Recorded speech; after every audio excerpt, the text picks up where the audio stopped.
Start. Hey, are we live? Is this happening? Hello, everyone. Welcome. Excuse me, to Skeptical Inquirer Presents. This is a series of live online presentations from experts who are devoted to advancing science over pseudoscience, media literacy over conspiracy theories, and critical thinking over magical thinking. My name is Leanne Lord, and I am, as always, delighted to be your host. It's been a minute since I've had the pleasure of hosting this show, and I want to say a thank you to everyone who's been asking where I've been. I assure you that all is well. If you follow me on social media, you know I've fallen in love. I went off to Paris, and I am back. I've been on a stand-up comedy tour with funny women of a certain age. Which, if you have Showtime, you can see the first 3 specials that we've done. But now we are touring the country. But I really want to give a big thank you to Paul and Jim for filling in for me. But I am indeed happy to be back, especially since it is International Chronic Fatigue Syndrome Awareness Day, which was first brought to my attention by a 2-part episode of The Golden Girls called Sick and Tired. It is also Food Allergy Awareness Week, and apparently I'm allergic to vegetables and sensible portions of pasta, which makes National Salad Month a little awkward for everyone around here. And I know this is the silliness that you've missed. Yes, of course it is. Yeah. Now, before we get started, I do have a few quick reminders. One, the Center for Inquiry's podcast, Point of Inquiry, is indeed available wherever you get your podcasts. And 2, if you haven't already, and I really don't know what you're waiting for here, get yourself a subscription to Skeptical Inquirer magazine. And you can do that. That is easy to do at skepticalinquirer.org. 3, and as a reminder, my old heads know this, but if you miss any of this presentation, it is being recorded and will be available tomorrow for you to catch up, rewatch, and share. And that's also at skepticalinquirer.org. And if you have any questions for our guests, we're going to ask you to just type those into the Q&A box there at the bottom of your screen, and we'll try to get to as many of those as we can. Now, I have to be honest and admit that at first, I thought I had read the title of tonight's presentation wrong. The Uses of Delusion, Why It's Not Always Rational to Be Rational, right? So sometimes we know we're not making sense, and yet we're compelled to act against reason. Sometimes? Okay, sure, sometimes. And at other times, our delusions are so much a part of our normal human experience that we're unaware of them. And that kind of sounds like somebody's been reading my diary. And I suspect it's tonight's returning guest. Oh my goodness, everybody. We all know and love him. He is a behavioral scientist, teacher, and writer. He is a contributing editor for Skeptical Inquirer magazine, for which he writes the Behavior and Belief column. He holds a PhD in psychology and BA and master's degrees in English literature. He is a fellow of the Committee for Skeptical Inquiry. The first edition of his book, Believing in Magic, The Psychology of Superstition, won the William James Book Award of the American Psychological Association. Whew, that's a lot to get out. And so far, it has been translated into Japanese, German, and Romanian. Fingers crossed for Espanol et Francais. Oui, oui. Yes. In his latest book, The Uses of Delusion, he looks at the aspects of human nature that are not altogether rational, but nonetheless help us achieve our social and personal goals. And so with that, please welcome to this evening's presentation, your guest speaker, Stuart Vyse. Stuart, my fellow sci-fi fan, you have the con. Thank you very much, Leanne. Thank you so much. Welcome. You know, someone has described this book, by the way, as being having the message that we are less Spock and more, what's the other guy's name? Kirk. Kirk? Yeah, Kirk. Yeah. So I don't know if that's true or not, because I am not a Star Trek fan like you, but So, that's the best I can do. That's the best I can do to connect with that world. So and I we'll see. appreciate that, sir, very much. So yeah. Anyway, it's great to be back. I am going for the Paul Offit record for appearing on Skeptical Inquirer. It's almost as coveted as the SNL hosting record, but anyway. So I'm going to start by trying to share my screen, if that's okay, and let's see if that will work. Here we go. And there, and I just need to get it started here.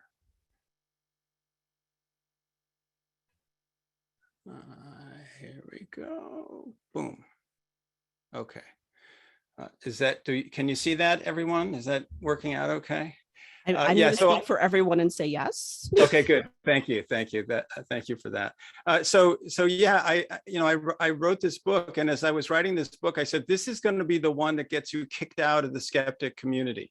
It's the uses of delusion. Why? I mean, look at the title. It's just not right.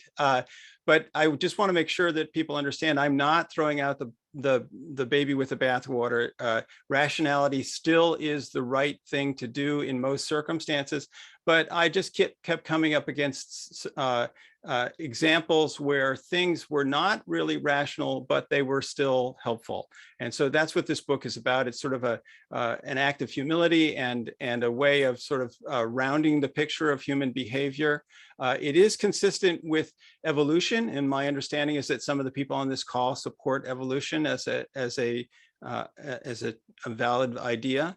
And so it's, I hope that I will retain my membership in the community after tonight.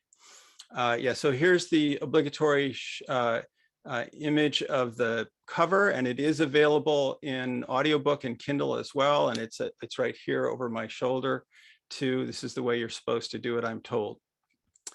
So these are the chapter titles, which are quite artsy. They don't really convey what's in the book. And I'm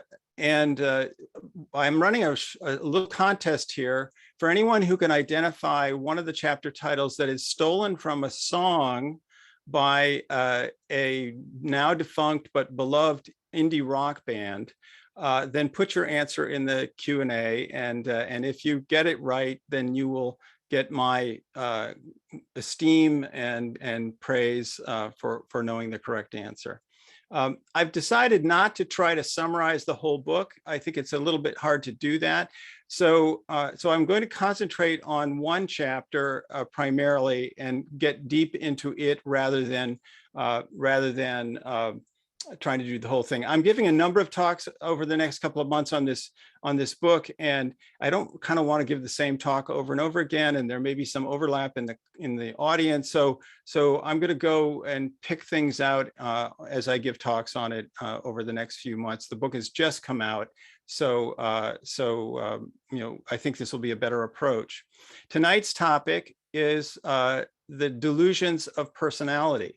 And what my goal is to first tell you that your sense of personality of other people and of yourself is an illusion or a delusion, but that it's helpful. And so that's my goal, and we'll see if I'm successful or not. So personality, a useful delusion. So to start with, I'm going to give you my sort of assessment of probably the way you do think about personality and the self and identity. And it's going to be, I think a common view. If you don't buy into these assumptions, then, you can go take a break and I've solved the problem for you folks. But I think that most people believe that we have sort of an essential core of personality that is an essence for us that continues on and is somewhat consistent over time and place, no matter where we find ourselves. And as a result of that common continuous core that is your personal personality, people are predictable, that we can predict their behavior, and that sounds like a good thing to me. And also that when we think about ourselves and our identities, we think about them in terms of sort of a coherent story, that there are various themes and values that we project and that are important to our lives. And what I'm going to suggest is that we sort of need these things to be true for reasons that I'll explain as we go along. But my view, and one held by other psychologists too, not just me, is that personality, these assumptions are false, that personality is something that we've constructed, and it isn't quite as we think it is. So I'm going to give you, and this is in this chapter too, I'm going to give you sort of a dramatic counterexample of these assumptions. And it is the case of Patricia Hearst, which will be very familiar to many people on this call. There have been many documentaries about her. I'm old enough to remember the whole episode. But for those who might not be familiar, I'll give you a quick rundown. Patricia Hearst, and I'm going to refer to her as version 1.0, before February 1974. Patricia Hearst was still is, heir to a large fortune. Her grandfather was William Randolph Hearst, a newspaper magnate, very powerful man. He was the model for Orson Welles' Citizen Kane. And if you have not seen the PBS special, two-part special called Citizen Hearst, and it was an American Experience, a recent American Experience show, I really recommend it. It shows how powerful the family was throughout the country, and it's quite interesting. Patricia's father was Randolph Hearst, who at the time of the events I'm about to describe was the publisher of the San Francisco Examiner newspaper, and she was heir to a very large fortune. This is her prior to the events, and she's pictured there with her boyfriend, Stephen Weed. But as it turns out, something happened. On February 4th, 1974, she was kidnapped. She was kidnapped by this strange, small, very radical group called the Symbionese Liberation Army, SLA. And she was living in an apartment with her boyfriend. You see him again in the picture there.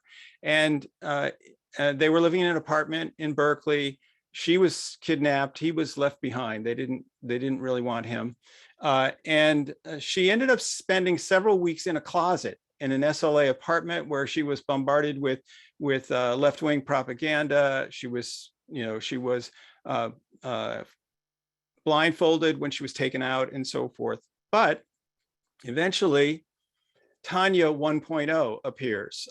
On April 3rd, 1974, an audio tape is received that in which she says that she has now joined the SLA herself and become a member. She adopts the nom de guerre of Tanya, which was the name of a Che Guevara, a person who fought with Che Guevara.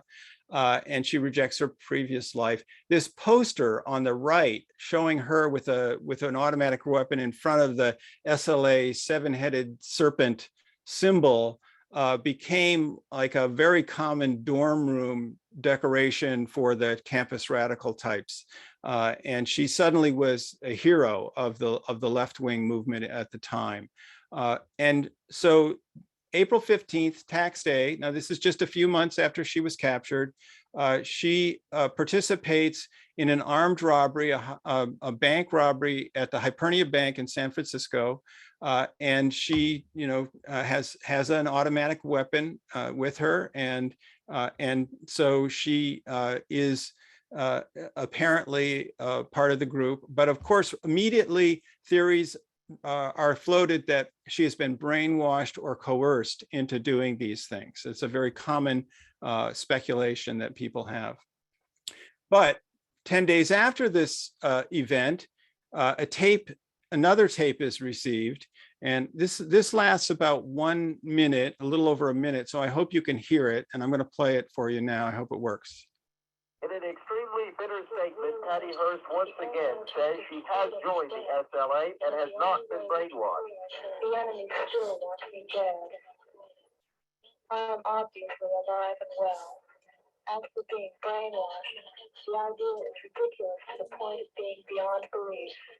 As for my ex-fiancé, I'm amazed that he thinks the first thing that I would want to do once freed would be to rush and see her. The fact is, I don't care if I ever see him again. During the last few months, Stephen has shown himself to be a sexist, ageist pig. I hope that the last action has put his mind at ease. Further actions will. I was positioned so that I could hold customers and bank personnel who were on the floor. My gun was loaded, and at no time did any of my comrades intentionally point their guns at me. Randolph Hearst and his wife issued a written statement saying that they remain convinced that Patricia has been brainwashed under extreme duress.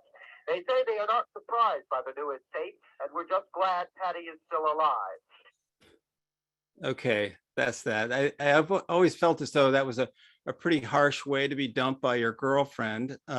But nonetheless, she appears to be part of the group.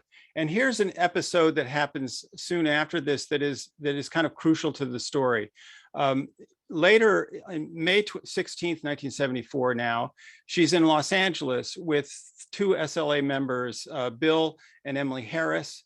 And she's left in the Volkswagen van with the keys as they go in to do some shopping. And what happens is that Bill Harris is accused of shoplifting, and a scuffle with a security person breaks out in the parking lot.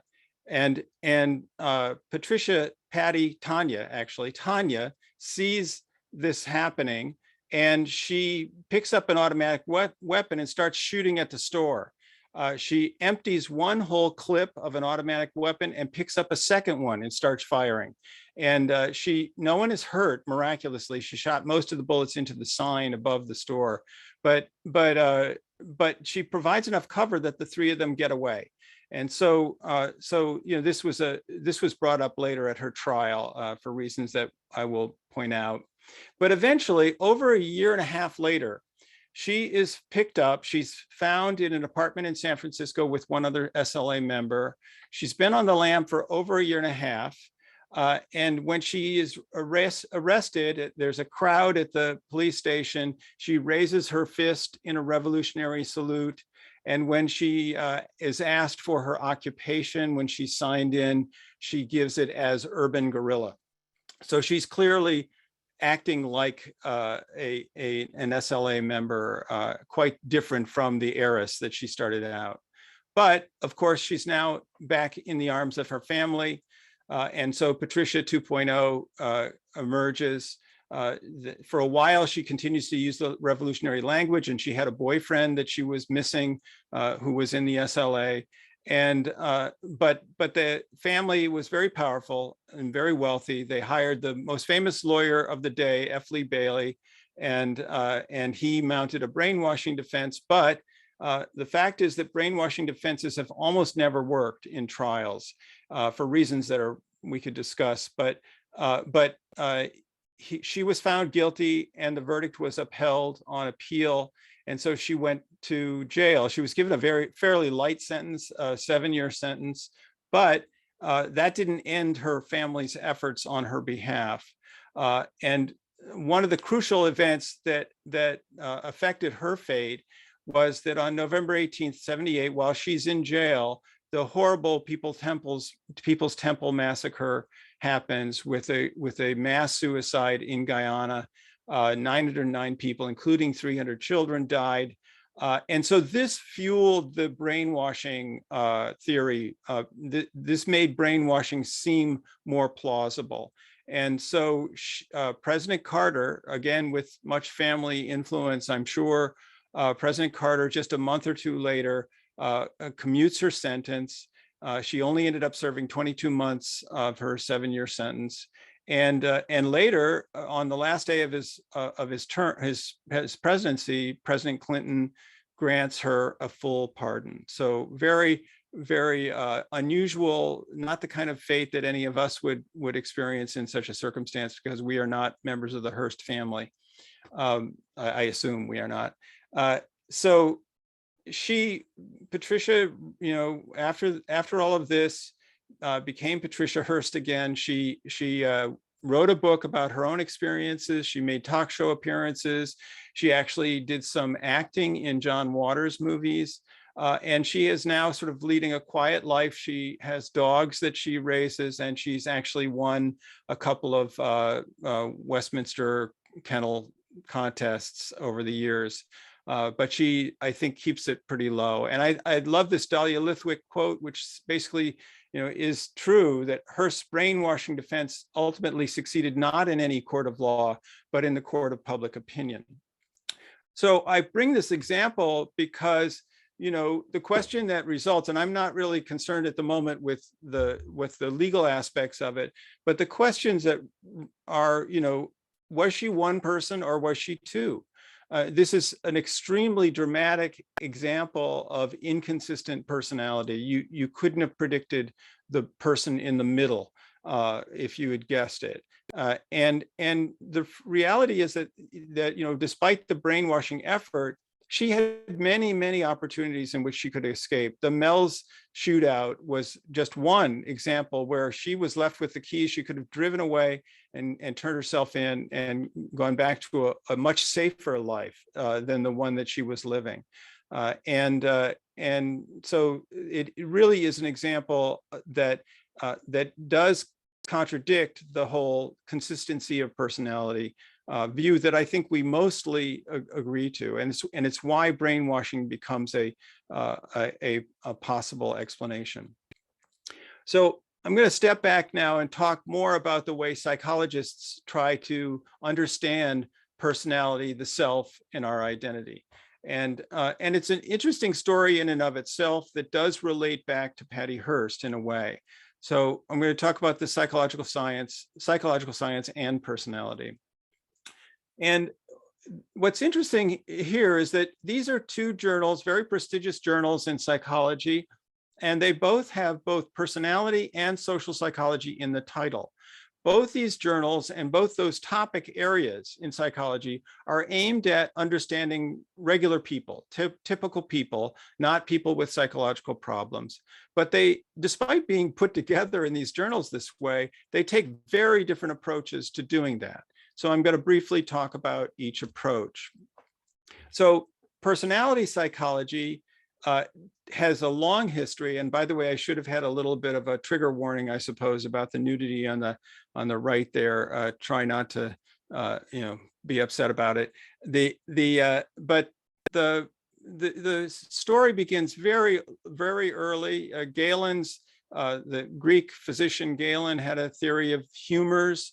That was the basis of medical understanding for centuries, and it had these lovely fluids: phlegm, yellow bile, blood, and black bile that were thought to be in various combinations in the body.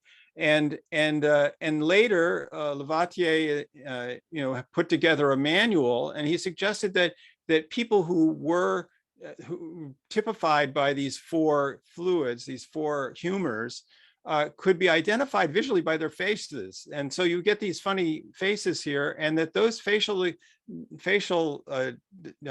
arrangements are in fact descriptive of personality. So a person who looks like the upper left would be a phlegmatic personality, and he had descriptions of what that would be. So this is an early form of what we would call a type theory, that there are personality types. And an even sillier, well, almost as silly one was much later. William Sheldon in the 20th century had this theory that was sort of a stereotype, basically, in which he had body types, and he felt as though they were associated with certain kinds of personalities: the ectomorph, the studious and nerdy ectomorph, the jolly endomorph, and the master of the universe mesomorph sort of person. I'm stereotyping a little bit there, but you get the idea. Both of these theories are now not at all supported or accepted, as you might guess. But personality psychology has gone on to get very mathematical and statistical, and the more common theory that is supported these days is a trait theory, that there are these dimensions, trait dimensions, that we all show to some degree, either a lot or a little. And the most common and the most supported trait theory at the moment is this 5-factor theory, that using the acronym OCEAN, the idea is that we have openness to experience is an important trait, conscientiousness, extroversion, agreeableness, and neuroticism. And so you're either high or low on these things. And by measuring you, by giving you a questionnaire and finding out where you rank on these traits, then we can describe your personality. And so you might end up with a score that looks like this. This is a little profile for one person. And it suggests you see the letters NEOAC. I don't know if you can see them or not on the left and right. So this is a person who is sort of high on neuroticism and particularly high on openness to experience, but low on conscientiousness. So this is, would be this person's profile. And the assumption is that it's a fairly consistent thing, that if we were to measure you when you were young and then measure you many years later, that the profile would be more or less the same, and it describes your personality. But there's something to me very interesting about this whole approach, and it is that and it is dominant in the personality field now. There's assumption that it's stable over time, that and over settings, that your personality is more or less the same no matter what environment you're in. And because it's so stable, many people believe that there's a genetic inheritance to it, that it's in your genes that you have this kind of personality profile. And it is, sort of consistent with our view of personality, our sort of intuitive view of personality, that we know introverts and extroverts and so forth. But it has absolutely no moral tone to it at all. You could be a good or bad introvert. You could be a nasty person who's open to new experiences or not, right? And that is a very deliberate thing. This branch of psychology early on had made the decision. Gordon Allport was an early personality psychologist, American, and he suggested that these traits, these descriptions, should be free of any preconceived moral significance, which, I'm going to suggest to you makes them sort of less helpful than they would otherwise be. So switching now to the other approach, social psychology, you'll find it's very different. You're not filling out questionnaires anymore. We're doing actual experiments and putting people in situations. And they do emphasize this branch of psychology emphasizes the effect of the social environment on people. And it very much in contrast to trait theory. And I'm going to briefly mention some classic experiments. You'll notice that in each of them, it's obvious what the right thing to do is. The moral nature of the question being addressed is obvious in each of these cases. And so it's quite different than the personality approach. And one of the biggest messages of this long history of social psychology is that the stability that we think is there is not, in fact, true. Settings have a tremendous impact on your behavior, and we are not as predictable as we think we are. So here, for anyone who's taken Psych 101, these are going to be familiar, but we have the Stanford Prison Experiment. It wasn't really an experiment, it was more like a demonstration, but it suggested that regular people placed in the role of a prison guard would develop really cruel behavior towards the prisoners. And they didn't have to be psychopaths to do it. It just was the nature of the role and the job. Kitty Genovese was this famous case where a woman was murdered over a period of minutes. And supposedly, according to a newspaper article, 37 people watched and did nothing. 38 people, actually, I think, altogether. But that turns out not to be true. The newspaper article has been researched, and it turns out that several people did call the police, and one person actually went down and helped her. But nonetheless, it was a shocking story in the New York Times. It happened in Queens, and so the Kew Gardens neighborhood of Queens, and so it stimulated a whole bunch of research on bystander intervention. When will people who are standing by intervene to help out, and when will they not? And then the other classic studies in social psychology, this is the Asch conformity studies. And so this guy here, who looks a little awkward and uncomfortable, he is uncomfortable because he's been at, and by the way, this is Solomon Ash running the experiment here at Swarthmore. And these young fellows, other than the uncomfortable guy, are all working for Ash. And they have been given a script. And the job that they're doing is extremely simple, or should be. They're supposed to determine, given this example line, which of these three choices is the same length. And obviously, in this case, it would be C.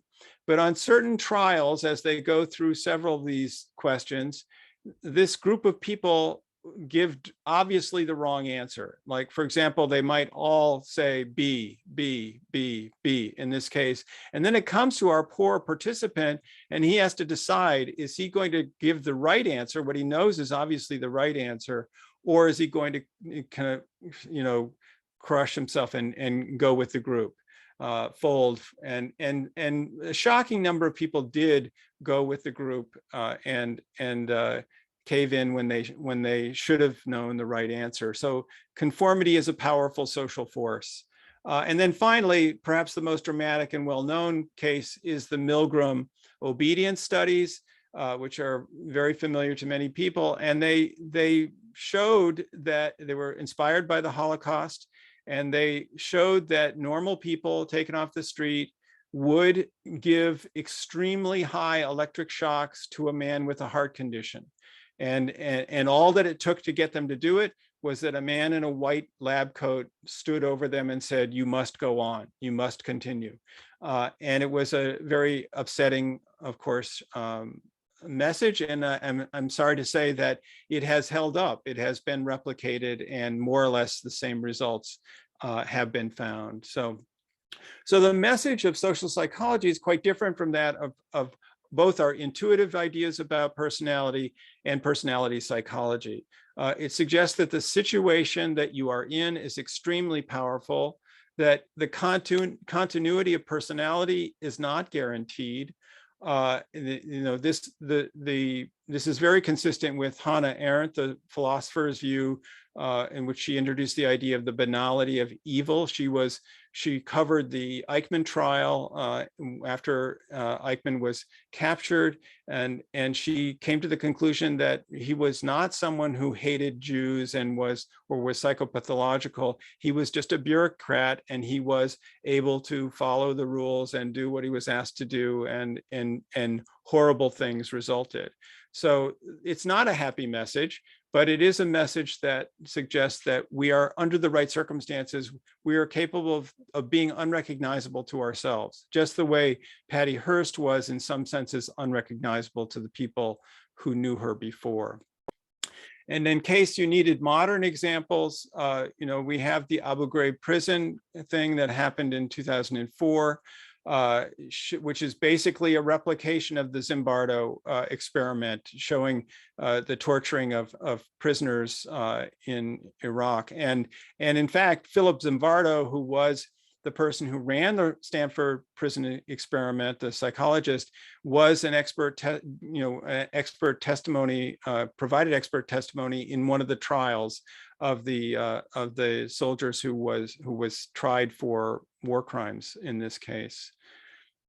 I put this picture up here because some of you may have seen it. It became sort of an Instagram meme, but this is happening right now. This is a couple who were married on the day that the Russians launched their attack on Ukraine, and about a week later they posted this picture of the two of them. And so it just, on the one hand, your heart goes out to them, and it's a tragic but sweet picture in some ways. But it reminds me that there are people in Ukraine now who are clearly doing things that they never imagined they could do, and that they would ever need to do. And they are, in some senses, unrecognizable to themselves. And this is true in any war, on any side of any war. I think that the circumstances are such that you change. You are not the person you began, and you may still be an introvert or an extrovert, but that seems small in relation to the kinds of changes we're talking about. So I've said a lot about the moral issues. And I want to point out that I do believe that the emphasis on moral behavior, on being able to trust a person, is really crucial to us, to our social functioning. And so therefore, I think that that's something that social psychology has over personality psychology. Personality psychologists deliberately try to push moral questions aside. And so, we need, if we are going to enter into a relationship with a mate, or get married, or a business partnership, or even a close friendship, that what we need to know about that person first and foremost is, are you friend or foe? Can I count on you? Can I trust you? Whether you're an introvert or an extrovert, that may also be important, but to me, these are much more important things. And that's just, it's not just me. I will show you some data that suggests that it is true of other people as well, generally. So this is an interesting study that was done by Strominger and Nichols, and it's a sort of like a brain transplant case. So this participants read this scenario, and it says, Jim's an accountant living in Chicago. One day he sustains a severe head injury from a car accident. His only chance for survival is to participate in an advanced medical experiment called a type 2 transplant procedure. Who knows what that is? It is the year 2049. And scientists are able to grow different parts of the brain if they become damaged. Imagine that. So what they did in this experiment was to have them read this scenario, and then they described certain things that might have changed about Jim. And the question was, if these things resulted after the operation, and Jim was changed in these ways, how much would his identity be different? How different would he be after the operation? And so these are the results. If you look at the graph, the vertical is the degree of identity change, and the control condition is one in which you didn't change at all. Everything was the same, and so that's very low degree of change. Agnosia is not being able to recognize things. You look at things and you don't know what the object is, can't name it. And then apathy, you know what that is. Amnesia, forgetting, loss of memory, and so on. But loss of moral conscience, obviously the winner. That if and statistically significantly so, that if the person came out of the operation with a loss of moral conscience, then that would be the biggest change in their identity. And there have been other studies. This is just one. They did a number of experiments in this study, and I'm just giving you the results of one. But there have been other studies that support this view too. That the moral nature of the people that we know and meet is central to our ability to function with them.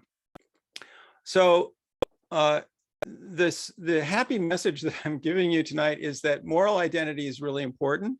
The moral nature of the people that you know is important, but we can't count on it. And we tend to think that we can, and that's the delusion, but we can't count on it.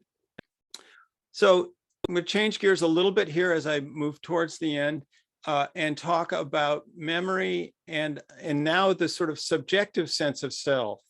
And although this is a different angle, the message is similar, which is that your subjective sense of yourself as a continuous thing, as having a unique personality, is somewhat of a construction. It's created through your imagination. And this is not a new idea. John Locke, the philosopher, has a famous study in which he talks about, or hypothetical, and they couldn't do this, and we can't do it today either. But the idea is that a prince's brain is put into the body of a cobbler. Seems to be a class thing going on in this example, but a prince's brain is put into a cobbler's body. So what is the result? Is the person the cobbler or the prince? And he came to the conclusion, which I would agree with, that it's the prince, that the person goes with the consciousness and with the memories that are transported, not with the physical body. He also had a really interesting idea about the role of memory in identity. And he suggested that it's essential to the continuity of memory in order to have a self that we can deal with. And so he suggested, for example, that if a person committed a crime, but they could no longer remember it, then it would be wrong to punish them for it. Because in a sense, their identity is their memory. And if they don't remember the crime anymore, then it's not really them that did it. You're punishing the wrong person. And it's an interesting idea. And it's actually been tested in court with some similar cases in modern times.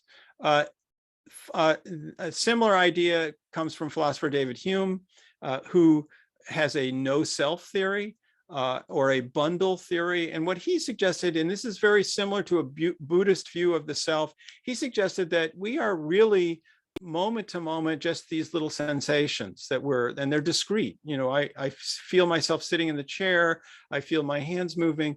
And what happens is that we, even though they are separate little movements and feelings, we bundle them together into a coherent story. And that is the sense of self is created in a sense sort of through our imagination of bundling those sensations together. And there's a similar sort of view in Buddhist thought as well. And finally, I'll talk about episodic memory as an example of the same way in which we create a sense of self. So episodic memory, there are a number of kinds of memories that you'll learn about in intro psych, but episodic memory is memories for your own actions, things that you do. And it's separate from semantic memory, for example, which is just book learning. Like, and we'd sometimes know about people who have one but not the other. For example, there are some school children who have deficits in episodic memory, so they can learn things. They have good semantic memory. They go to school, they learn all sorts of stuff, and they do well in school, but they don't know. They don't remember where they learned it. They don't know whether they made it up, whether they read it in a book, whether they heard it in school or what. So they're not able to create the story of how they learned it in their minds. And so here are three interesting cases that relate to this construction of personality through episodic memory, through creating the story of your life. One is real and two are fictional. The first one is Henry Molaison, who's the famous patient HM. He's one of the most famous patients in all of psychology. He had a serious seizure disorder, and he underwent an experimental surgery, which did solve the seizure problem, but unfortunately caused him to no longer be able to create new long-term memories. So he had perfect memory or very good memory of his life before the operation, but he could not create a new story of his life going after the operation. In very dramatic fashion, he would meet his doctor on a given day and talk to her. And then the next day he would meet her again and he would introduce himself to her again, because he did not remember meeting her, even though he'd met her many, many times in the past. So it's a very sad situation, but he did, of course, contribute quite a bit to our understanding of memory. Leonard from Memento. Many of you remember this movie. It was a great film, and it is a fairly good representation of what the kind of problem that Henry Molaison had, that Leonard also had a traumatic event and cannot create new long-term memories. He describes it incorrectly in the film, but that is the situation. And of course, his solution is to tattoo all sorts of messages all over his body so that he remembers to do certain things. And some of you may know about the more recent film or TV series, Severance, which also creates an interesting sort of situation that does relate to this topic of creating episodic memory and a personality out of it. The premise of the show, and I don't think I'm giving anything away, is that people, for reasons that seem crazy to me, agree to work at a company where they undergo an operation, and the operation has the effect that when they're at work, they cannot remember anything about their life outside, and they only have memories about the workplace. And then when they get on the elevator and go out of the dungeon-like place where they work and go back home, it switches, and they return to their life outside and have no memory of their work life at all. Their life outside continues as it does, but they don't know anything about their work life. And so the interesting thing about this, there's been some discussion on podcasts and so on by psychologists and philosophers recently, is that the first day they would go to work in this situation, it would be like being born, right? They would have no, at work, they would have no episodic memories. They would not have any story. They would have, they obviously know how to speak English and various things like that, but they have no memories on which to create an identity at work. And as they worked longer and longer, then they would create a new identity at work with no knowledge of what their identity was outside. And so it's an interesting sort of play on the same kinds of problems. Okay. So I'll give you one more memory example that is slightly different but related. And so this is in the book, and it's a story that I actually heard on the radio first, but since then I've met a number of people who've said that they've come across similar examples of this. So the story on the radio that I heard was of a woman who had a very difficult relationship with her mother. They often had conflict and there were grievances. And then her mother began to experience dementia, losing her memory. But to the daughter's somewhat frustration, her mother suddenly became very sweet. As a result, her personality became warm and cheerful, and she was a different person. And so the daughter was left, clinging on to the personality that she knew, but almost in a sort of locked sense, right? That the mother no longer had memories of her past behavior, and to punish her mother now for those grievances from the past would be wrong. And so I've heard of a number of people having similar situations. It leaves the younger person with some unresolved something or other. But it's an interesting example again of the way in which personality is constructed and this issue of continuity of personality.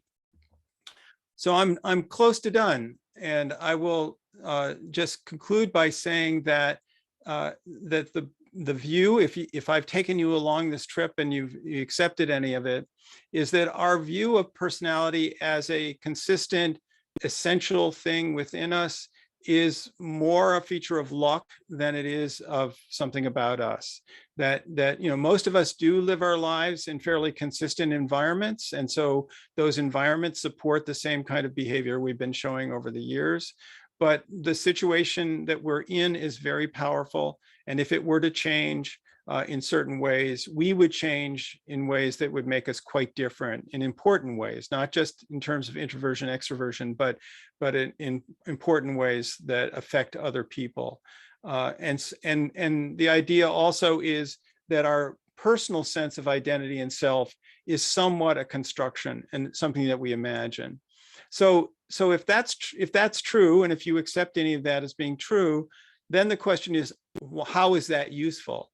In what ways is it useful? And I would argue a couple of lines on that. One is that we could not get into marriages or relationships unless we believed in that sort of consistency among people, and that we can trust them and so on. I mean, obviously trust can be violated, and then you have to sort of update your view of the person. But being able to have that sense of continuity and trustworthiness and knowledge of another person is important. Otherwise, the world would not go around, and things could not function the way they do now.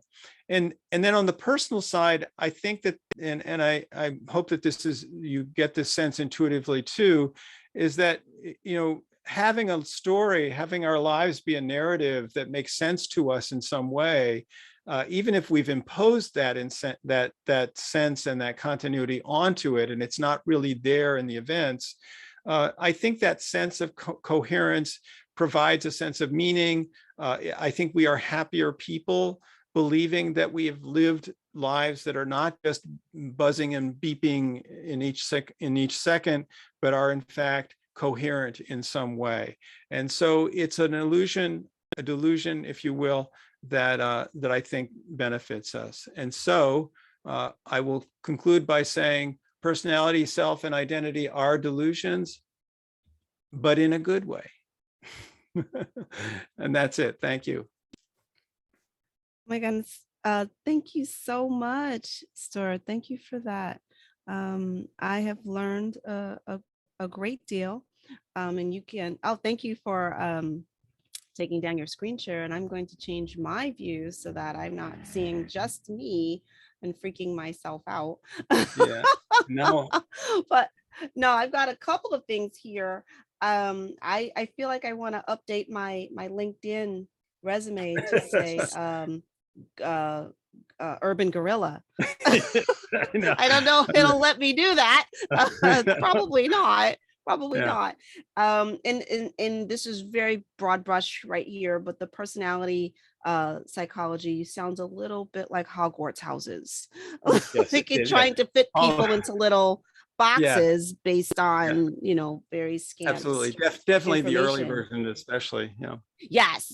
And I feel I'm very much falling on the social psychology side, because yes, we are all capable of horrible things. I mean, if anyone here went to high school, you know that. Right. That's why I didn't go to the reunion last weekend, in case anybody's asking. And yeah, that I was intrigued by the example of the type 2 brain transplant, because I just know my insurance only covers type 3. So I am very out of luck here, but we have some great I'll pass questions. on that. Yeah, I think I'll keep the brain I got. Well, you know, I could use an upgrade. Maybe Apple's got something on the market for me. But Lois Edwards has a great comment / question. She says, I've heard more about Stockholm syndrome than brainwashing regarding Patty Hearst. How do they differ? And does Stockholm syndrome actually even apply to Patty Hearst? Very similar, very similar. I mean, I'm not an expert on all these syndromes, but Stockholm syndrome is this idea that you begin to empathize with your captors. And it's a later version. It very much has been subsequently applied to the Patty Hearst case.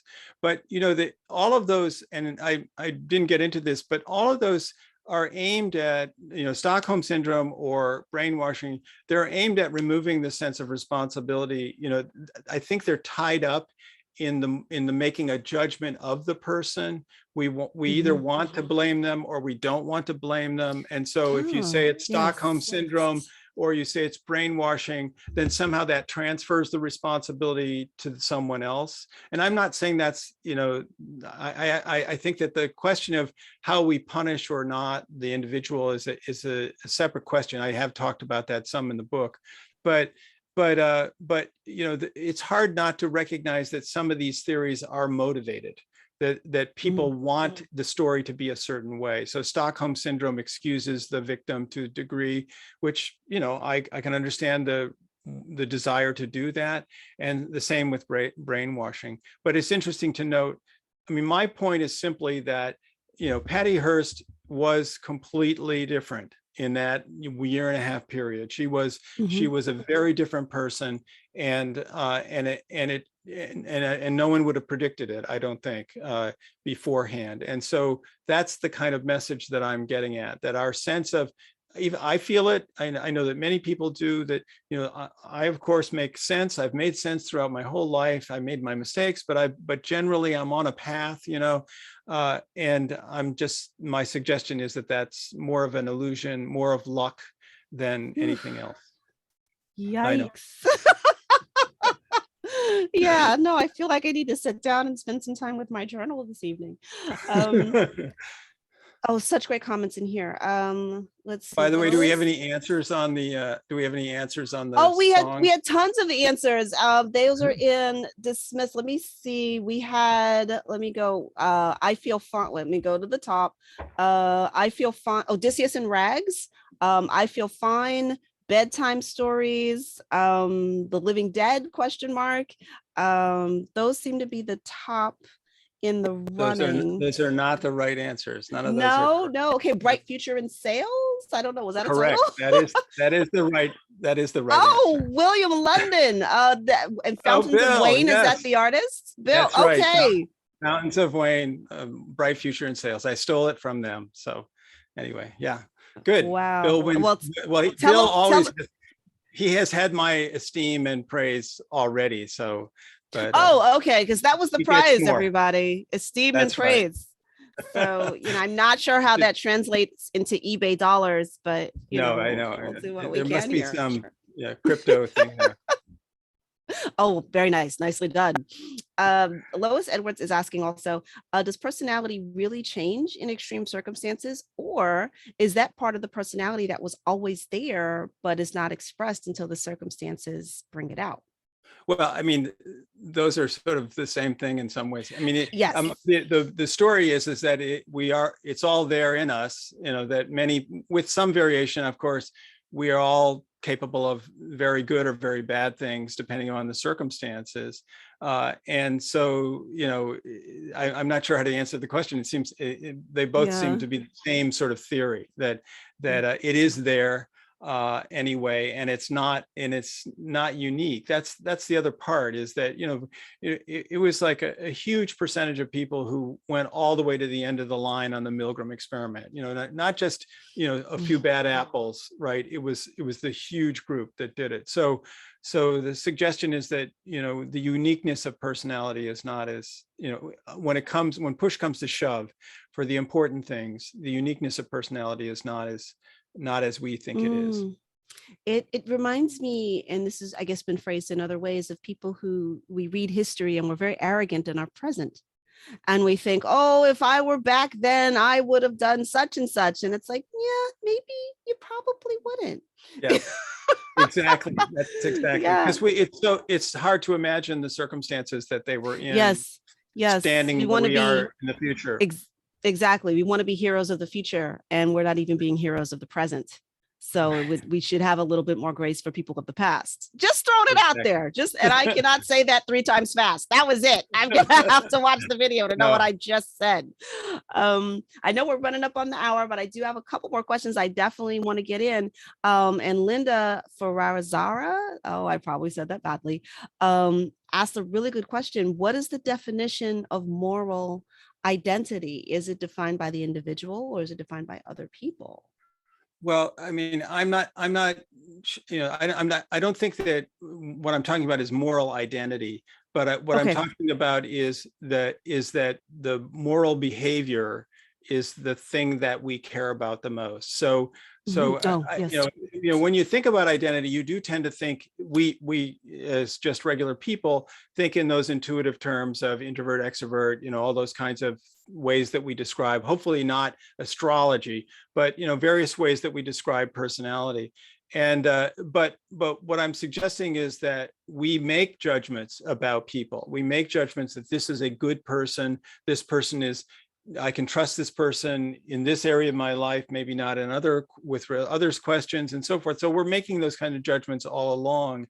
And those are the things that, one, are most important to us, but two, also are very much affected by the situation the person's in. So in some sense, thinking of moral identity may not be the right way to think about it. It may be more thinking about, that person's moral behavior, and they seem to be good on average, and we count on that, but it could change.